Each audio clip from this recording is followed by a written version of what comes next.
Hello everyone, আশা করছি সকলে খুব ভালো আছেন। আমি মিষ্টু আর আপনারা দেখছেন বং মিষ্টুর একটা নতুন ভিডিও। এতদিন তো আপনাদের সামনে অনেক রকমের ভিডিও পোস্ট করেছি, তবে আজকে আমি আপনাদেরকে একটা নতুন জিনিস শেখাবো কিভাবে বাড়িতে ঘরোয়া উপকরণ দিয়ে একটা হট মিল্ক কেক আপনারা তৈরি করে নিতে পারবেন। এটা বাড়িতে আসা অতিথিদেরকে চা কফির সাথে দেবেন, তারা খাবেন আর আপনার নাম করবেন। চলুন রেসিপিটা একবার দেখে নিই। সবার প্রথমে একটা পাত্রে আমি পরিমাণ মতন চিনি নিয়ে নিয়েছি, আর এই দুটো ডিম আর একটা বাটির মধ্যে ফাটিয়ে নিয়েছি। প্রথমে একটা ডিম দিয়ে একটা হ্যান্ড বিটার দিয়ে ভালো করে ডিমটাকে বিট করে নিতে হবে। একটা ডিম বিট করা হয়ে গেলে তারপরে আমরা আর একটা ডিম দিয়ে দেবো। দুটো ডিম ততক্ষণ বিট করতে হবে যতক্ষণ না এটা ফেপে বেড়ে যাচ্ছে। পরিমাণটা দেখুন পুরো সাদা হয়ে যাবে এবং এটা কিন্তু ফেপে অনেকটা হয়ে যাবে। তারপর এটা তৈরি হয়ে আসলে আমরা ঘরে থাকা একটু রিফাইন্ড অয়েল পরিমাণ মতন দিয়ে দেব। তারপরে আবারও বিটার দিয়ে ভালো করে মিশ্রণ দুটিকে বিট করে নেব। বিট করা হয়ে গেলে আমি আগে থেকেই ময়দা এবং বেকিং পাউডার একটা পাত্রে মিশিয়ে রেখেছিলাম, সেটা একটা ছাঁকনির সাহায্যে পুরোটা মিশ্রণের মধ্যে দিয়ে দেবো। একটা পাত্রে পরিমাণ মতন একটু মিল্ক আপনারা গরম করে নেবেন। মিল্কটা কিন্তু মাইল্ড হট করবেন, বেশি পরিমাণে গরম কিন্তু করবেন না। তার মধ্যে অল্প বাটার দিয়ে মিশিয়ে নেবেন। পরিমাণ মতন একটু ভ্যানিলা এসেন্স দিয়ে দেবেন ওই এগ আর বেকিং পাউডারের আর ময়দার মধ্যে।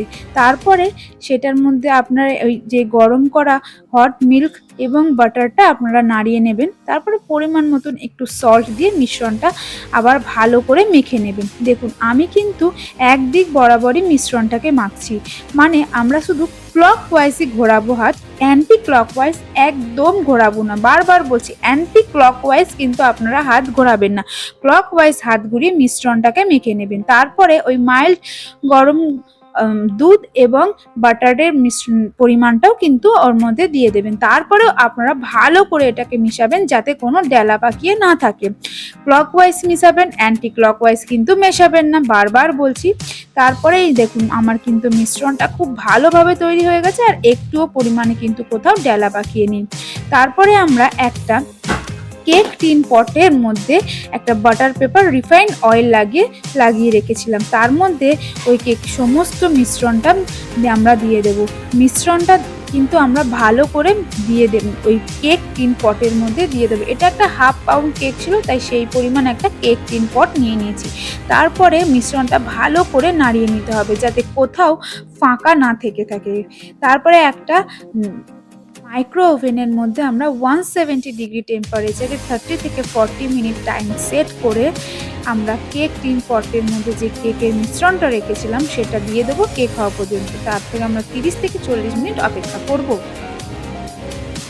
30 মিনিট পর আমরা ফিরে এসে দেখব আমাদের কেকটা তৈরি হয়েছে কিনা। সেটা দেখার জন্য আমরা এখানে ইউজ করেছি একটা ব্যাম্বু স্টিক। ব্যাম্বু স্টিকটা কেকের মধ্যে ঢুকিয়ে দেখবেন কেকটা কাঁচা আছে না হয়ে গেছে। আমাদের কেকটা তো তৈরি হয়ে গেছিলো, সেজন্য আমরা এটাকে বার করে নিয়েছি। এটা বার করার পর একটা পেপার দিয়ে ভালো করে কেক পটটাকে আপনারা মুড়িয়ে দেবেন, তাতে কোনো দিক দিয়ে যেন একটু হাওয়া না আসে। 15 মিনিট পর এসে এটাকে খুলে দেখবো এটা কেমন হয়েছে। দেখো 15 মিনিট পর কিন্তু এটা খুব সুন্দর হয়ে গেছে। এবার এটাকে একটা জায়গায় রাখতে হবে।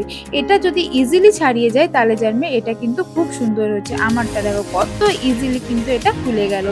তো এই কেকটাকে এবার আমরা চারিদিকে যে বাটার পেপারটা লাগিয়েছিলাম সেই বাটার পেপারটাকে কিন্তু আমরা ছাড়িয়ে দেবো এবং কেকটাকে কেটে দেখব কেকটা কতটা সফট আর কতটা টেস্টি হয়েছে। দেখো কেকটা এতটাই সফট হয়েছে যে এটা কিন্তু ইজিলি কেটে যাচ্ছে। এটার কিন্তু স্মেলটাও প্রচণ্ড সুন্দর আসছিল আর খেতেও কিন্তু এটা খুব টেস্টি হয়েছিল। বাড়িতে আসা অতিথিদের বা বাচ্চাদেরকে দিন, তারা খাবে আর খুব আনন্দ পাবে। ভিডিওটা এই পর্যন্তই। Thank you for watching, by.